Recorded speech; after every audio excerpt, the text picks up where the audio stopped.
하나님 아버지, 오늘 귀한 주의 날에 우리 하나님 주시는 말씀을 얻기를 원합니다. 종에게 큰 능력을 부여해 주시고 종이 선포할 때 영감 있게 하시고 말씀을 듣는 우리 모든 성도들의 영혼을 지켜주시고 감동하여 주셔서 하나님의 영원한 생명의 말씀 다 얻게 하여 주시옵소서. 예수 이름으로 기도드리옵나이다. 아멘.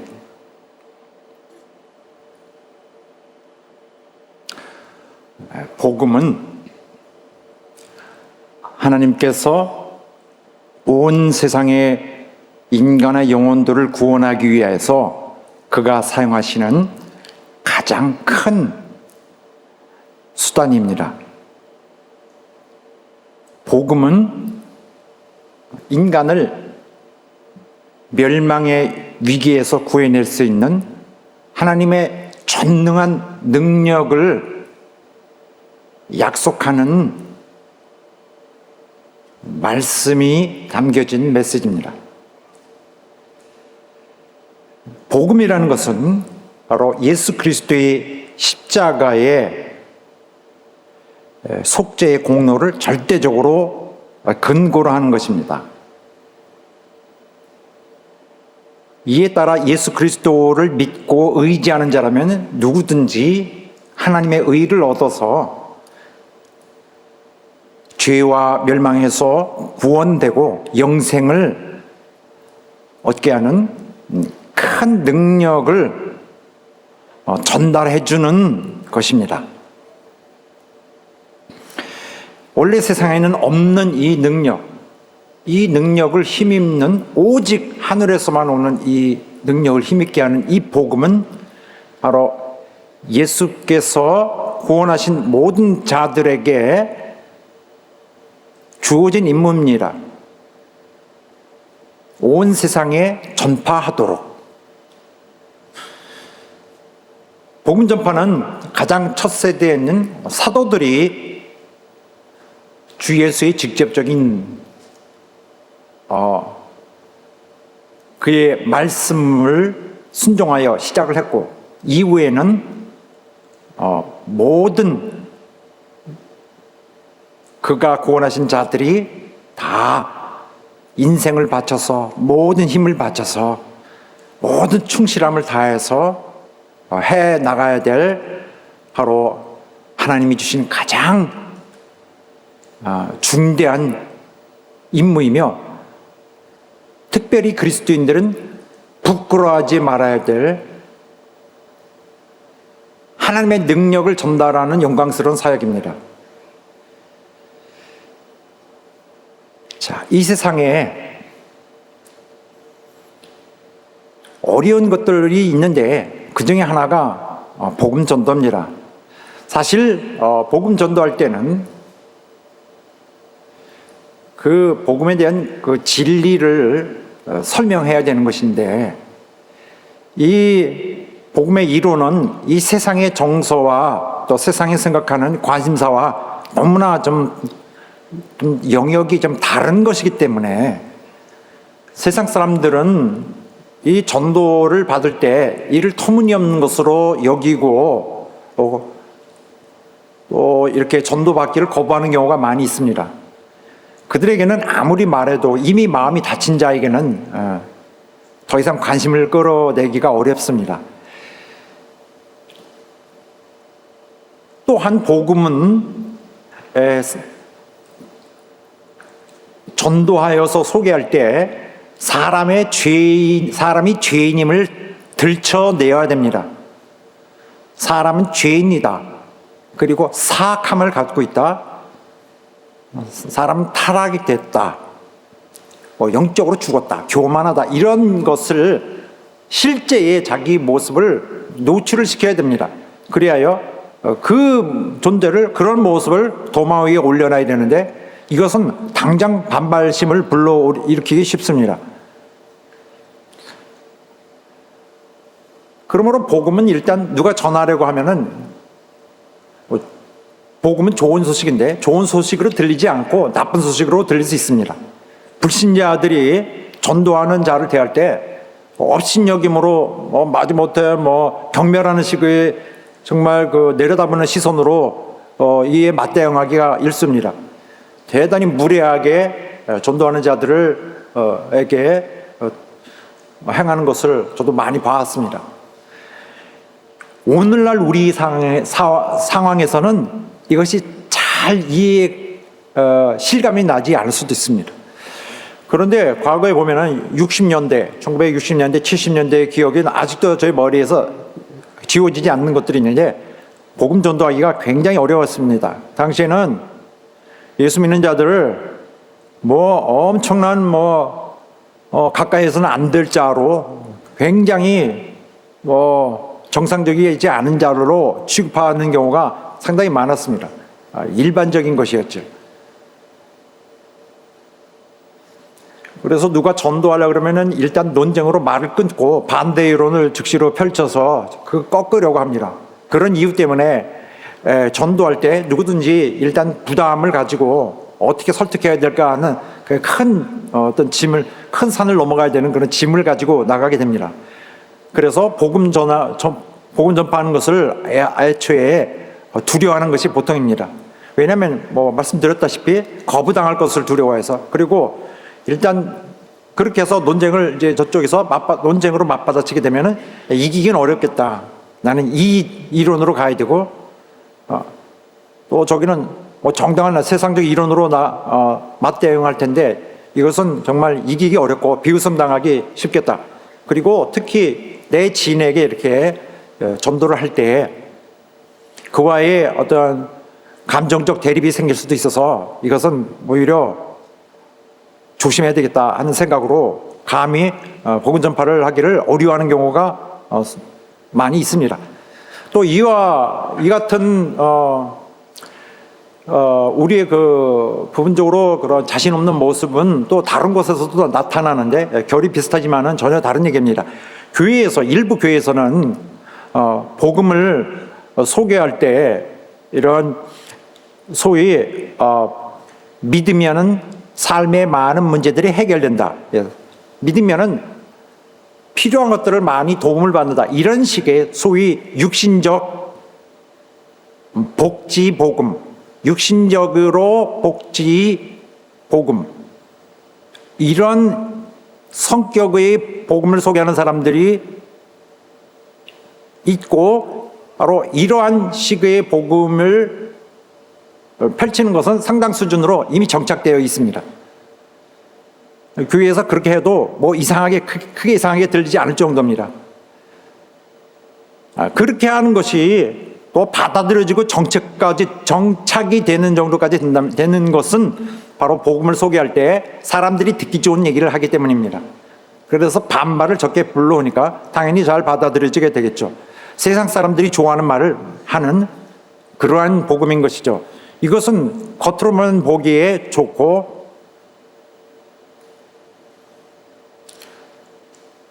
허울만 좋은 거지 복음은 아니죠. 예수 그리스도의 복음, 이렇게 위대한 이름을 거기다 붙일 수는 없는 그러한 매우 좀 초라하고 왜곡된 것입니다. 그래서 그런 복음은 진짜 복음이 아니고 다른 복음입니다. 예수 그리스도의 복음이 전혀 아니고 하나의 경건한 옷을 입고 있는 그저 노골적인 왜곡일 뿐입니다. 기독교 역사에서 바로 이러한 문제, 복음의 진리를 세상에서 덥석 받지 않는 이런 상황에는 그리스도 교회의 어떤 성장과 발전에 다소 가장 우선적인 도전거리였습니다. 먼저 그리스도의 교회의 복음은 십자가에 처형당하신 그리스도를 소개하고 영광 돌리는 이 작업도 시작해야 했으니까 쉽지 않은 것이었죠. 그리스도 복음의 전파에 바로 십자가 처형당해서 죽으신 구주, 하나님의 아들 그리스도, 이것에 대해서 특별히 유대인들은 굉장히 날카로운 그런 반응으로 비판을 해왔습니다. 그래서 보통 십자가의 걸림돌이라는 식의 용어로 성경에는 다루어지고 있는 부분입니다. 또한 앞에서 소개했다시피 전도할 때는 반드시 전도하는 대상의 그 존재의 실체를 정체를 밝혀줘야 되는 것입니다. 되는 문제가 있습니다. 곧 죄인인 것을 밝혀야 되는 것을 필수적으로 합니다. 이렇게 되면은 너는 죄인이다라고 말씀을 시작하게 되면은 벌써 상대방의 마음이 상하고 이로 인해서 반격이 들어오고 나도 전하는 자도 마음이 상해서 그 전도가 잘 되지 않는 경우가 상당 부분 있습니다. 그래서 전도는 어려운 부분이죠. 전도는 자동적으로 되지 않습니다. 누가 전도한다고 해서 항상 되는 것이 아니라 바로 현장에서 하나님이 저 사람 구해 주셔야 돼요. 하나님이 현장에서 역사하셔야 되는 하나님의 이적의 역사가 필요한 것입니다. 그가 하나님이 찾으시는 자이면은 거기서 하나님이 저 사람의 마음의 문을 열어주실 것입니다. 이로 인해서 오늘날에 바로 이렇게 복음을 불신자들의 입맛에 맞게 하는 이런 성향을 이제 갖게 되는데, 이렇게 십자가의 바로 진리, 십자가의 영광을 정말 강직하게 아주 중심에 두고 소개하지 않는 메시지는 실제적으로 하나님의 능력을 불러오는 효과가 없습니다. 사람들의 육신의 정서에 맞추려고 하는, 진리를 기피하고 사람들의 마음을 중심으로 두고 하는 복음은 작동할 수 없는 복음입니다. 겉으로는 근사하게 말해줄 수 있지만은 거기에는 하나님의 능력이 있지 않습니다. 거기는 하나님조차 계시지 않죠. 바로 이런 상황들은 1세기의 첫 그리스도인들에게는, 특히 사도 바울의 경우에는 한 가지 중요한 그런 고민거리였고 하나의 중대한 숙제거리였습니다. 당시에 로마의 종교는 다신교였습니다. 신이란 신은 다 받아들이고 동시에 믿는 그러한 종교 생활이죠. 또 그들의 종교는 우리 하나님을 믿는 이 신앙과는 본질적으로 성질이 많이 달라서 그들이 볼 때는 우리의 신앙은 정말 텄없이 말도 안 되는 것으로 볼 수밖에 없었습니다. 고대의 그런 모든 이교도들, 많은 종교를 아우르고 있는 옛날 사람들은 기독교를 정말 심각하게 조롱하고 또 탄압했습니다. 일단 신이 대신 형벌을 받아준다는 이 아이디어 자체가 저들에겐 받을 수 없는 그런 거죠. 왜 신이 저렇게 자기를 낮추어서 누굴 위해 희생해야 되느냐, 이거는 이해를 못하는 거죠. 이런 로마 신화 속에 보면, 그리스 로마 신화 같은 데 보면은 거기 나오는 신들은 바로 이 옛날 로마인들에게 굉장히 익숙한 개념인데, 신의 개념입니다. 바로 그들의 신은 냉정하고 냉담하죠. 그리고 마음을 확 열어서 자신을 내어주는 그런 존재가 아니죠. 멀리 있는 존재, 언제든지 돌이키고 언제든지 또 뒤에서 칼을 들이댈 수 있는 그런 신이죠. 사람들의 행복을 위해서 자기가 완전히 자기를 투신하는 그런 자가 아닌, 사람의 행복과는 다소 좀 무관한 마음을 갖고 거리를 두고 있는 그런 신들이죠. 오히려 인간들과 경쟁하며 자기 이익을 위해 존재하는 그런 이타적 존재들이었습니다. 그러므로 돌보시는 하나님, 구속하시는 하나님, 또 자신을 그들 위하여 희생하시는 하나님이란 아이디어 자체가 그들의 개념에는 도저히 어디 설 수 있는 그런 것이 아니었습니다. 무엇보다도 그리스도의 복음은 심각하게 무시를 당할 수밖에 없는 그런 점은 이미 앞에서 소개해 드렸습니다. 제가 어느 과거 자료를 이제 전에 듣고 받았는데 2세기쯤 자료인데, 바로 이것은 당시 로마 시대의 그런 일반적 그 인식을 잘 들여다볼 수 있는 부분입니다.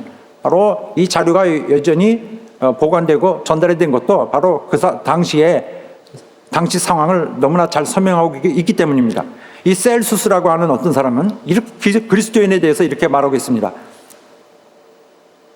이런 식으로 문화화되지 않는 사람은 가까이 오게 놔두지 말고 멀리 해라. 지혜가 없는 사람, 또 분별 없는 사람 등 우리가 악으로 간주하는, 악이라고 간주하는 이런 사람들은 가까이 오게 하지 마라. 그리고 누구든지 만약에 무식한 자를 보게 되면은, 분별 없는 자를 보게 되면은, 문화가 부족한 자를 보게 되면은, 만약에 누구든지 미련한 자라면은 저를 기독교로 가게 해라. 거기서 잘 받아줄 것이다. 그들과 잘 어울릴 것이다. 그리고 그리스도인들을 보면은 나는 그들 속에서 뭐 이런 여러 가지 직업을 말하면서 천한 직업을 가진 가장 배우지 못한 천박한 사람들을 볼 뿐이다. 이렇게 얘기하고, 그는 그리스도인들을 박쥐 떼에 비교했습니다. 동굴 속에 있는 막 수많은 그 어둠 속에서 떠도는 그들을 비교했고, 개미집에서 개미들이 기어 나오는 것을 또 비유했고, 또 개구리들이 늪에서 온통 소리를 내며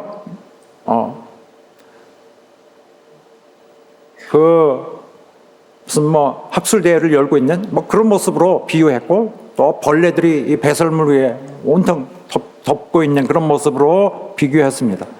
그러므로 굉장히 바로 이런 자료는 그리스도 교회를 어떻게 보고 있는지, 또 얼마나 어떤 정도로 심각하게 나쁘게 얘기하고 있는지, 어떤 수준으로 여기고 있는지를 잘 알 수 있게 해주는 그런 정보를 줍니다. 바울 시대의 기독교회는 또한 주의 성찬을 프레임을 걸어가지고 굉장히 나쁘게 얘기했습니다. 그래서 바로 당시에는 주의 피와 살을 먹는다는 것을 가지고 진짜 그걸 문자 그대로 받아들이는 그런 어떤 식인적인 행위를 하는 자들이라고 그 낙인을 찍기도 했습니다. 그렇지 않은 것을 알면서도 이렇게 프레임을 걸고 그런 말을 남발하여서 기독교인을 굉장히 고난에 빠뜨리고 하곤 했습니다. 어디서 엄청난 화제를 나면은 일단 그리스도인들이 했다고 일단 해놓고, 아니면 말지로 일단 몰고 가는 이런 일들은 빈번하게 있었던 일들입니다. 과연 그런 어려운 곳에서 어떻게 우리의 그 믿음의 선조들은 자기에게 주어진 한 세대의 임무를 그렇게 잘 해냈을까? 정말 당장에 그들이 일을 할 때 너무 어렵지 않았을까? 사도 바울은 정말 어떻게 보면 여기서 홀로 자기의 이 프로젝트를 홀로 이어가면서 하나님을 모르는 세계에 가서, 가장 큰 나라에 가서 어떻게 하나님 복음을 펼칠 수 있었을까? 그런 큰 일을 이룰 수 있었을까? 굉장히 놀랄 만한 일입니다. 우리 시대에 만약에 당시에 그런 사회적 인식과 정서가 있었다면 우리는 할 수 있었을까? 여러분과 나는 할 수 있었을까요? 물론 오늘 이런 식으로 오늘 환경 속에서 얘기하면은 정말 실제적인 우리의 고민을 어떤 예측을 할 수 없죠. 왜냐하면은 이런 우리 같이 축복받은 나라도 많지 않기 때문에. 오늘 대한민국은, 오늘날에는 옛날 같은 그런 모습이 전혀 아니기 때문에 어떻게 할 수 있을까? 여기에 대해서 쉽게 말할 수도 없어요. 지금은 그때 비하면 너무 쉽죠. 물론 오늘도 우리 사회에서 그런 대로 우리 나름대로의 다른 문제들이 새롭게 발생해서 그리스도의 전도는 항상 도전이 되고 있습니다만, 그러나 우리나라는 굉장히 축복받은 나라입니다. 우리 하나님께서 너무 큰 사랑을 받아서 오늘까지는 우리가 많은 기쁨과 즐거움과 행복을 누렸습니다. 하지만 그런데도 불구하고 전도는 여전히 엄청난 에너지, 당시에 있는 사람들의 현재에 동시대의 사람들의 그런 엄청난 영감, 결단이 필요합니다. 그리고 어느 시대에 있더라도 과거를 돌이켜보면 그 옛날 사람들이 얼마나 수고를, 얼마나 어려움 속에서 큰 인내를 해나가는지를 잘 알 수 있습니다. 믿는 자들이 복음을 전하는 것을 부끄러워하는 것, 믿는 자들이 복음을 부끄러워한다는 것, 이것은 정말 우리 누구도 알고 있습니다. 이것은 그렇게 해서는 안 되는 대단히 수치스러운 일이라는 것을. 그런데도 불구하고 우리에게 막상 기회가 주어지면은 여간해서 좀 더 하자고 튀어나가기에는 굉장히 자신 있어 하는 사람들은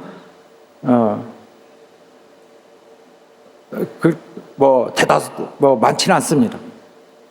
누구든지 조금씩은 부담을 갖고 시작하기 마련입니다. 왜냐하면 복음은 일단 그 자체로 불신자들에게, 자연인에게 그렇게 매력적이지 않고 일단 거부감을 일으키는 바로 그들의 가장 내면의 정체를 밝혀내야 되는 이 번거로운 작업이 있기 때문입니다. 그렇다면 사도 바울은 어떻게 그 열정을 다해서 복음을 기업고 전파할 수 있었을까? 바로 사도 바울은 가장 이 일을 해야 되는 동기가 분명했기 때문입니다. 바로 이 복음이 가져오는 능력의 위대함을 알고 있었기 때문입니다. 이 세상 사람들은 말은 뭐라고 하든지 간에 사실상 육신의 행복을 원합니다. 이 세상 사람들은 이 세상을 사는 데 있어서 자기를 유리하게 할 조건들, 여기에 굉장히 집착되어 있습니다. 그 중에 으뜸된 것은 이게 돈 다음에 건강, 외모, 권력, 삶의 안정, 이런 것들. 여기에 완전히 올인해서 마음과 몸을 다 쏟고 있습니다. 그 위의 것은 하등의 관심사도 아닐 수 있습니다. 그렇게 살다 보면 왜 사는지도 모릅니다. 그리고 자기들이 어디로 가는지도 모릅니다. 사실 자기들이 왜 이런 걸 모르는지도 모릅니다. 그냥 가고 있는 거예요. 이들은 분명히 뭐에 씌워져 있어서 앞을 볼 수 없다는, 자신을 볼 수 없다는 그런 문제점에 갇혀 있습니다. 바로 죄에 갇혀 있는 자에게는 영감이 없기 때문에 실상을 보지 못한다는 그런 굉장히 나쁜 조건을 갖고 살아야 됩니다. 바로 이것이 사단의 가장 잘 활용되고 있는 가장 악한 책략입니다. 사람들을 어둠 속에 가둬 놓고 실제를 보지 못하게 하는 거죠. 자신이 망해가는 것을 자신이 철저하게 마귀 손에서 놀아나고 결국 완전한 패망, 완전한 지옥 불 속으로 들어가고 있다는 것을 모르도록 가둬 놓는 것이 사단의 책략입니다. 그래서 눈이 먼 채로 달려가는 것이 바로 구원받지 못한 죽은 영혼들의 운명입니다. 이런 자들에게는 아무리 주위를 둘러봐도 소망은 보이지 않습니다. 소망이라는 것이 없기 때문에 그저 어둠뿐이기 때문에 그들은 이 위에 이 자기 삶의 바운더리 밖에 아무것도 없다고 보고 있는 거죠.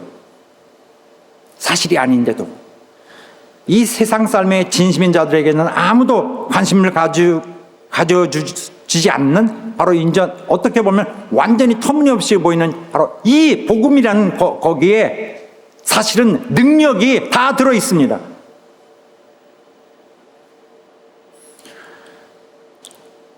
이 능력에 의해서 하나님은 각 사람의 영혼을 구출해 내십니다. 하나님은 바로 이 능력으로 어둠의 영역에 있는 자들을 빛의 영역으로 끌어내오고 사망의 권능에서 생명으로 구출해 냅니다. 영원한 비극에서 영원한 행복으로 저들을 바꿔놓습니다. 바로 성경은 그렇게 능히 할 수 있는 하나님의 능력에 대해서 그 타당성을 수없이 반복하여 강조하고 있습니다. 하나님은 능력의 하나님이시죠. 우리가 성경을 보면은 우리 하나님에 대한 그 대표적 인상 우리에게 있습니다. 하나님은 능력이 무한하시고 능력으로서 모든 베푸심을 베푸시고 능력으로서 우리에게 필요한 것을 제공하시는 분입니다. 자, 성경에 보면은 하나님은 누구도 저항할 수 없는 그런 능력. 싫어. 막는다든지 누가 저 싫습니다라든지 다른 방법으로 하나님의 힘을 막는 이런 것을 할 수가 없는 거예요. 절대 아무도 저항할 수 없는 무한한 능력. 이것이 하나님의 능력입니다. 그리고 그 크기는 너무나 커서 아무도 거기에는 하나님이 하실 수 없는 것이 아무것도 없습니다. 누구도 하나님의 능력에 비교할 수 없습니다. 어떤 신이 더 강할까? 무슨 자연의 엄청난 어떤 자연의 무슨 힘이 하나님보다 셀까? 이렇게 뭘 하나님의 힘과 그 크기를 비교할 수 없습니다. 그의 능력만이 완전히 무한할 뿐입니다. 그리고 이 능력은 영원한 능력이죠. 바로 한 번 일을 할 때에 그가 어떤 일을 이루셨을 때 그것은 그때만 이루고 그쳐버리는 것이 아니라 그 영원성이라는 그 결과가 남게 되는 그런 능력입니다. 그래서 하나님이 이루신 것은 정말 수만 년, 수천만 년, 정말 무관 세월이 흐른 후에도 똑같이 바로 아직도 그가 이루신 그때의 효과가 여전히 살아있는 그 능력인 것입니다. 또 하나님이 하시는 일은 절대적으로 효용이 있죠. 하나님이 하셨는데 이거 안 되네. 다른 방법을 한다든지 그러면 이걸 처리해버리자. 이런 일이 없는 거죠. 하나님이 하시겠다 그러면은 완전히 그가 원하시는 그 효과대로 그대로 이루셔서 실효를 이루지 못하시는 일이 없는 거죠. 하나님은 이 세상을 창조하셨다고 성경의 첫 장부터 첫 페이지부터 바로 가장 첫 줄에부터 말하고 있습니다. 또 사람의 삶을 애초에 그가 인도하셨고 정하셨고 인생의 삶을 그가 처음으로 베푸셨다고 말하고 있습니다. 또한 그는 말씀으로 모든 것을 이루신다고 했습니다. 그는 어떤 위대한 일을 이루시기 위해서 오로지 그의 말씀의 권세로서 이루실 만큼 그의 능력을 발휘하는 그의 기반은 상상을 초월한 하나님만의 것입니다. 말씀으로 이루시기 때문에. 그래서 우리가 노래할 때도 나의 하나님은 크고 힘있고 능히 있어 못할 일 전혀 없네. 나의 하나님은 크고 힘있고 능히 있어 못할 일 전혀 없네. 너무나 분명한 진리를 노래하고 있는 거죠. 덩실덩실 우리 춤을 추고 노래하는데 하나님의 일이라. 당시 로마 제국은 그런데 어떨까요? 당시 로마 제국은 사실은 분명하게 이 부분은 봐야 되는데 이 세상에서 가장 강력한 나라, 막강한 군사력으로 로마 식민을 온통 그 안에 탁 통제하여 딱 가두어놓고 전체적으로 그 질서를 딱 유지해가는 그런 엄청난 그 치안 체제, 통치 체제, 통치 철학으로 딱 진행하고 있는 그들의 정치적인 이 체제가 있습니다. 바로 로마의 평화라고 하는데 팍스 로마나라고 하고 있는데 유명한 거죠. 그걸 딱 이 굉장한 그 공권력으로 전체적으로 딱 평화를 유지하고 있는 이것은 이 세상에서 누가 당해낼 수 없을 만큼 엄청 세상에서 가장 큰 거예요. 여기에 난 대적하겠다. 로마야 나와라. 대적할 수 없는 거죠. 상상도 못하는 거죠. 이 세상을 주물럭거리는 이 세상에서 가장 큰 힘이 이겁니다. 로마의 힘. 사도 바울은 이보다 큰 힘이 있다. 하나님의 능력이 더 크다. 이 능력은 하나님이라는 그 신적 존재, 그분 자체의 인격이 이루시는 거다. 그분에 속한 이거. 바로 세상이 전혀 알지 못하는 것. 그러나 세상에선 가장 필요한 것이 세상에서 너무나 절실하구나. 이걸 알고 있었죠. 사도 바울. 구원의 능력. 바로 하나님이 가지실 수 있는 구원의 능력. 그래서 이 복음은 모든 믿는 자에게 구원을 주시는 하나님의 능력이 됩니다. 이 사실 때문에 선교를 포기할 수 없었던 거예요. 자, 이 복음은 다 같이 시작. 이 복음은 모든 믿는 자에게 구원을 주시는 하나님의 능력이 됨이라. 할렐루야. 하나님의 능력이 가장 위대한 것은 하나님의 그 많은 일들을 이루셨지만은 그중 가장 위대한 일이 무엇이겠습니까? 바로 사람의 영혼을 구원하는 능력입니다. 바로 이 능력은 예수께서 성육신 하신 하나님으로서 이 세상에 오셨을 때도 정말 이 세상 자연이, 이 세상 어떠한 수단이 할 수 없는 일을 하셨죠. 병든 자를 치료하시되 정말 세상이 고칠 수 없는, 절대로 회복될 수 없는 이런 모든 인간의 아픔도 다 회복시키셨고요. 폭풍을 잠재우고 자연을 꾸짖으셨고, 심지어 죽은 자를 정말 되돌릴 수 없는, 이것도 완전히 되돌리는 오직 하나님만이 할 수 있는 그런 능력을 보였습니다. 바로 이 구원을 주시는 하나님의 구원은 한마디로 말하면 구출입니다. 우리가 바로 이 구원에 대해서 얘기할 때 가끔 이 신학적인 관점에서 설명하다 보니까 구속이라는 단어, 이 속량이라는 단어를 많이 개념을 씁니다. 그래서 따라서 죄를 사한다는 데 굉장히 집중되어 있고, 용서한다보다는 그냥 사한다로 넘어가는 경우가 많습니다. 구원하기보다는 그냥 형벌의 값을 내준다, 이 정도밖에. 이건 아닙니다. 복음은 구출해 주는 거예요. 죽어가는 자를 구출해 주는 거예요. 하나님의 능력은 죄 때문에 형벌에 처하게 되는 자들을 구출해내는 것입니다. 죄의 결과는 형벌입니다. 어떤 죄든지 절대로 없어지지 않냐고.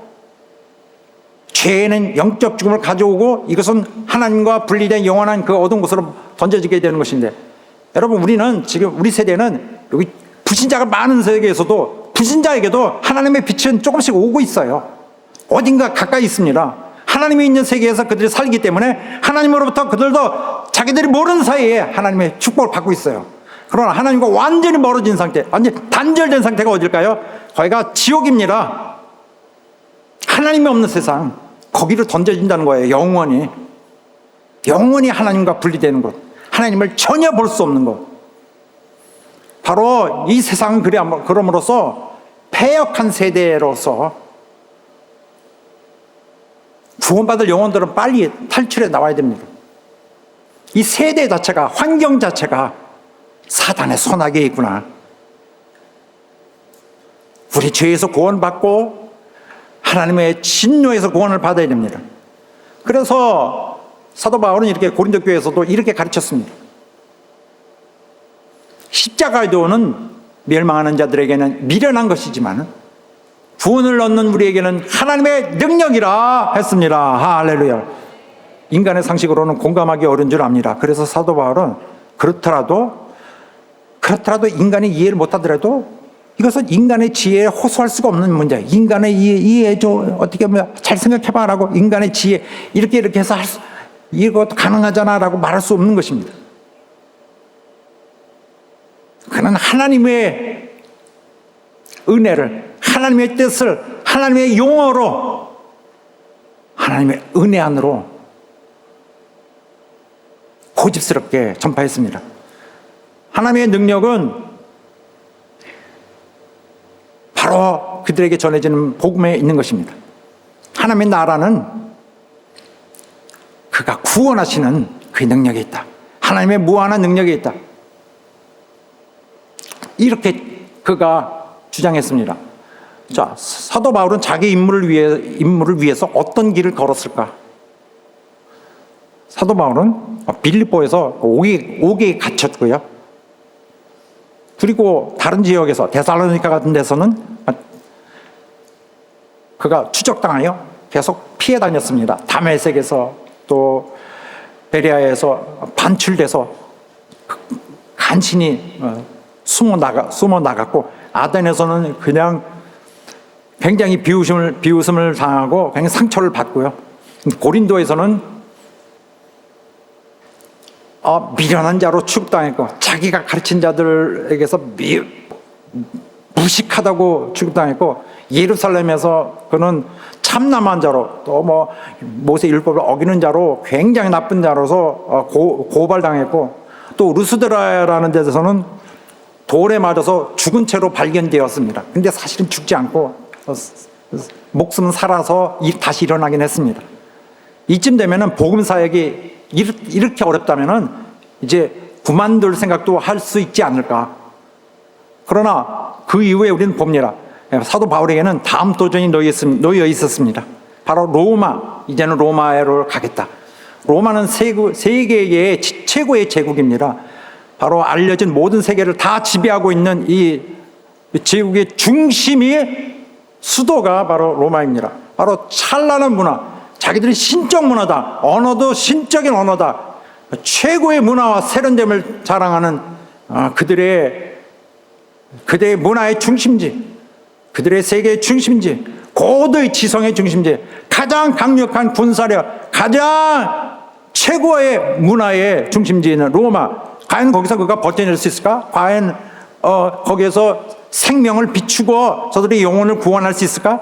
본문에서 말하듯이 사도 바울은 바로 그리스도의 복음에 대하여 부끄러워하지 않았다고 했습니다. 이건 무슨 말일까요?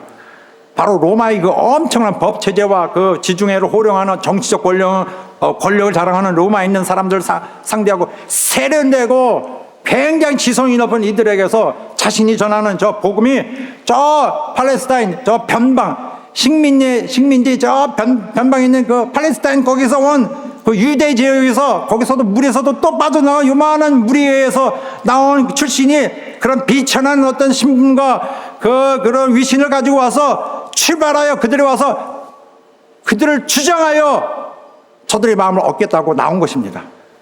그 도전을 하기에도 부끄럽지 않다는 것입니다.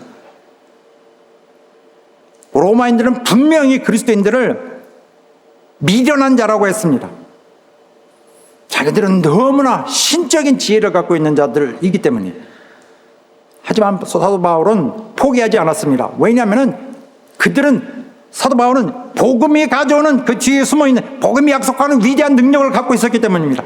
복음이 선포될 때, 복음이 저기서 역동할 때 저들을 죄에서 구원할 수 있기 때문에, 아무리 강한 사단의 손에 있는 자도 깎을 수 있기 때문에, 저를 심판해서 구해낼 수 있기 때문에, 영원한 형벌에서 구출할 수 있기 때문에, 사단의 손에서 끌어낼 수 있기 때문에, 누구도 이 세상에 사단의 손에서 끌어내지 못합니다. 아무도 사람을 사단의 속에서, 어둠 속에서 거짓을 가두어 놓는 그 더러운 거짓을 계속 뿌려놓고 사람을 혼란에 빠져서 아무것도 앞을 보지 못하게 하는 이 마귀의 올가미에서 해방시킬 수 있는, 이것이 복음이 갖고 있는 능력입니다.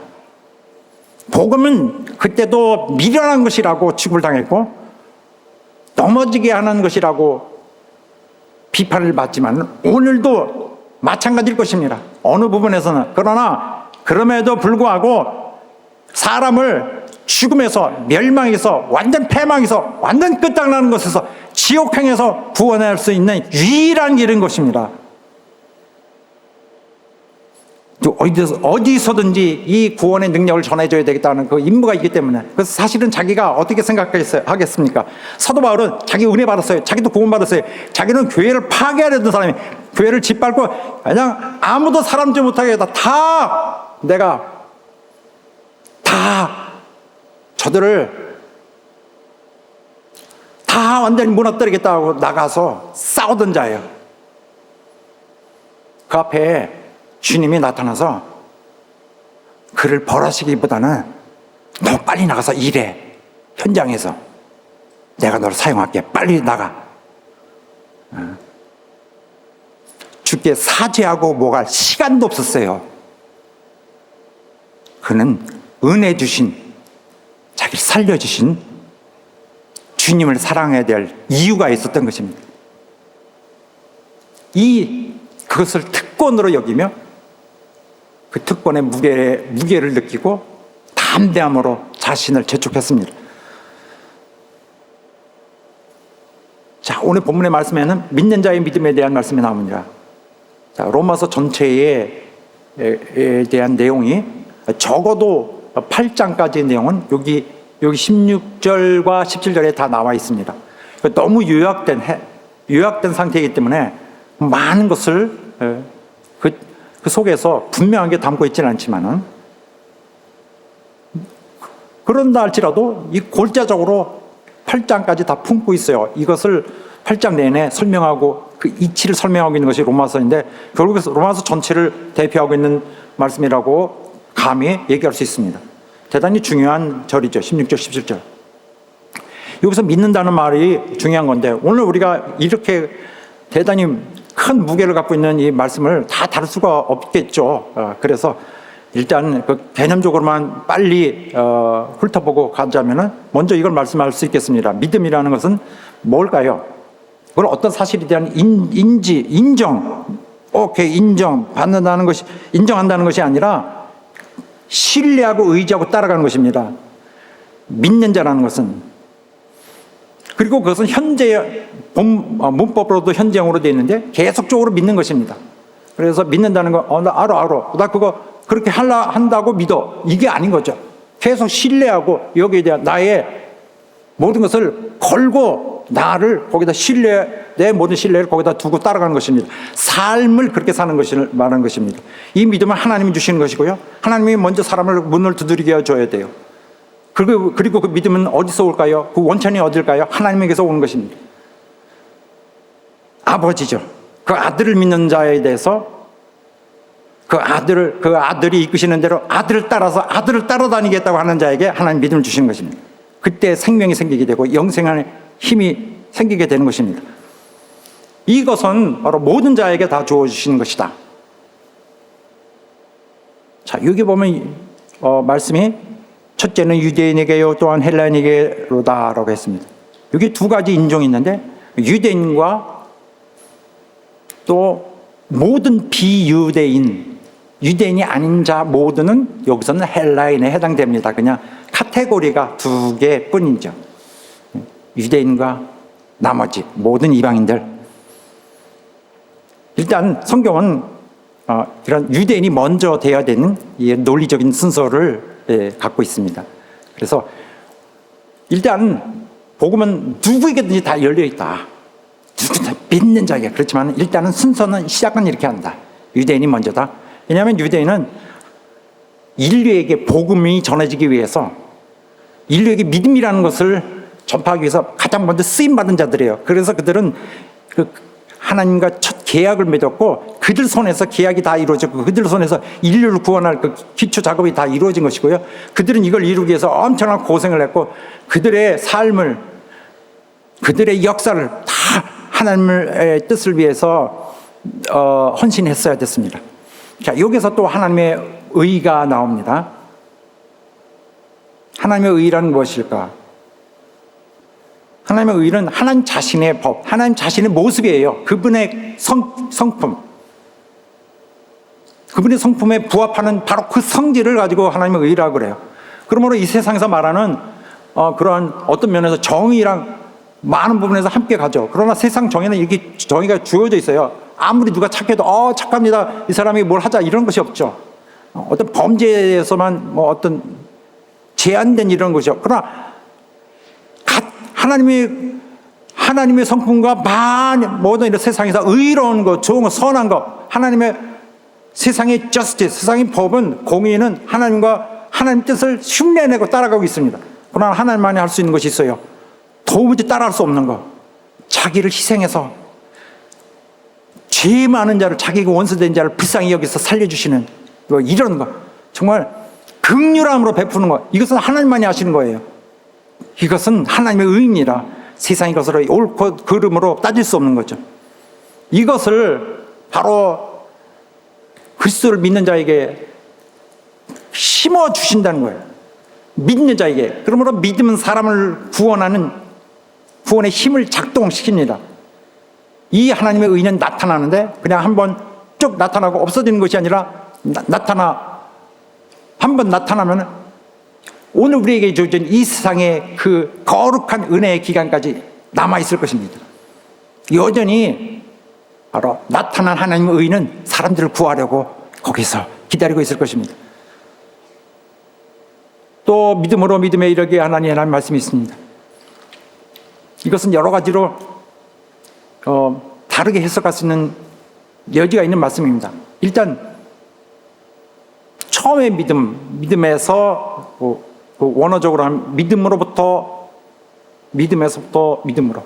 처음에는 초보적인 믿음이 있을 수 있겠죠. 처음에 구속을 알게 된 믿음. 그러나 나중에는 성숙함에 이르는 정말 믿음에서 그 다음 상태로 가죠. 정말 더욱더 더할 수 없는 더 거룩한 상태로 가게 되겠죠. 또 믿음에서부터 믿음으로 바로 한 성도의 그 믿음이 다른 성도에게 다시 그런 정 안에 그 뜨거운 감동을 불을 일으켜서 이 믿음이 다음 믿음으로 전해지게 되는 것을 또 말하고 있고요. 어떤 면에서 이런 단순하게 문학적인 어떤 그 문맥으로 보자면은 처음에도 믿음, 끝까지 믿음으로 일관하는 그리스도인의 믿음의 역사를 나타내고 있습니다. 믿음으로 말미암아 살리라. 아브라함의 같은 믿음 갖고 있는 자는 다 살려주신다는 것입니다. 아브라함의 믿음은 이전이나 이후에나 그 사람에게 의로 여기신다. 그래요, 아무나요. 예수 믿을 때에 예수 믿는 자에게 그 의가 대신 주어지는 것이다. 이런 말씀을 하는 것입니다. 예수 믿는다는 것은 뭘 말하는 걸까요? 나 교회 다녀. 이 정도가 아닙니다. 예수 믿는다는 것은 견뎌내는 거예요. 인내. 그래서 신학적으로는 견인이라고 합니다. 성도의 견인. 그래서 the perseverance of the saints 하고 해서 perseverance, 참는 걸 말해. 견인. 굳을견 참을 인. 굳게 참는 것. 본문에 여기의 말씀처럼 복음의 소망에서 흔들리지 아니하라. 이렇게 조그만 사태가 나오면 전부 그거 아니래 저렇대라고 그냥 쫙 빠져나가서 신앙을 다 잃어버리는 이런 거 말고요. 사단이 와서 온갖 거짓으로 다 쏟아내도 속지 말고 편치 말고 흔들리지 말아야 됩니다. 죄의 유혹으로 매일 피차 권면하여 서로 오늘이라 하는 이 시간 동안에 서로 격려해서 누구든지 죄의 유혹으로 빠진 것에서 면하도록 도우라. 우리가 시작한 것을 끝까지 견고히 잡으면 그리스도와 함께 참여한 자가 되리라. 할렐루야. 그리고 여기에 바로 이제 그 하박국에 나오는 이 말씀, 믿음, 바로 오늘 본문에서 인용되고 있는 믿음이라는 것은 구약에서 보나 신약에서 보나 개념은 똑같아요. 충실성, 신실성, 하나님의 말씀에 대한 적극적인 삶을 다 바친 적극적인 신뢰 말합니다. 이 믿음이 사람을 구원해내고 생명을 얻게 합니다. 여기서 영원히 살리라는 뭐냐? 그냥 살리라라 그랬는데 이거는 뭐냐면 죽었다 살아난다는 뜻이 아니라 이것도 바로 요한복음 3장 16절에 있는 것처럼 같은 의미입니다. 영광스럽게 영원히 살아있는 것, 존재해 있는 것을 말합니다. 믿음이 가져오는 바로 하나님의 능력이 가져오는 이 효과는 이렇게 되는 것입니다. 영원히 살게 되는 것이다. 사랑하는 여러분, 오늘 본문을 통하여 중요한 말씀을 함께 나눴습니다. 그래서 16절, 17절은 바로 앞으로 나오는 중요한 바로 우리의 복음의 이론을 함께 이렇게 함축하고 있는 것인데, 바로 죄로 인하여 멸망으로 끝날 수밖에 없는 바로 인간에게 유일한 길을 소개하고 있는 것입니다. 능력의 길을. 어떤 핍박이 있어도, 어떤 어려움이 있어도 부끄러워하지 말아야 될 것은, 이 복음에는 하나님의 능력이 지원하고 있기 때문이고, 능력이 거기에 대기하고 있기 때문입니다. 오히려 자랑으로 여기며 복음을 신뢰하고 복음을 큰 소망과 기대로 여러분을 준비하시길 예수 이름으로 축원합니다. 하나님의 능력을 불러오는 복음을 신뢰하고 복음을 사랑하고 복음을 전파하는 데 열심히 하는 우리 여러분 되시길 예수 이름으로 축원합니다. 할렐루야. 자, 기도하겠습니다. 오늘 기도할 때, 하나님, 나는 복음을 부끄러워하지 않을 것입니다. 하나님의 모습을, 하나님의 참 능력을, 우리 하나님의 무한한 은혜의 능력을 불러올 복음을 난 자랑스럽게 생각하고, 정말 내 삶을 통하여 이 복음 사역을 위한 우리 교회의 모든 것을 함께 하겠습니다. 나를 받아주시고 우리를 역사해 주옵소서. 다 같이 합심하여 기도하겠습니다. 하나님 아버지, 역사하시고 도와주시고 인도하여 주시길 간절히 원합니다. 하나님의 우리를 인도하여 주시옵소서. 하나님의 크신 은혜를 간절히 원하며 주께서 도와주시길 원합니다.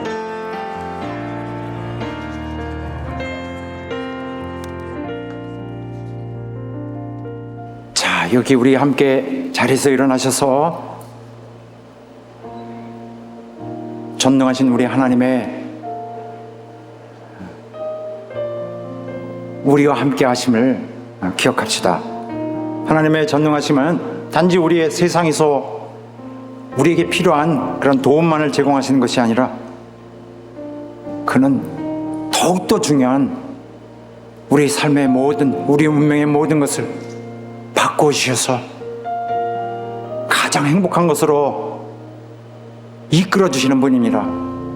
우리를 살리고 영원한 하나님의 자녀가 되는 힘을 주신 그 능력 말입니다. 찬양하겠습니다.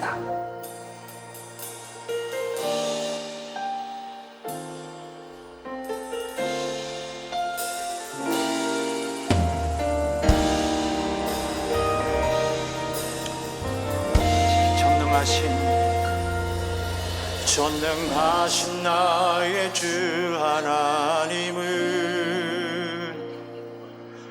능치 못하실 일 전혀 없네. 우리의 모든 간구도, 우리의 모든 생각도, 우리의 모든 꿈과 모든 소망도 신실하신 나의 주 하나님은 우리의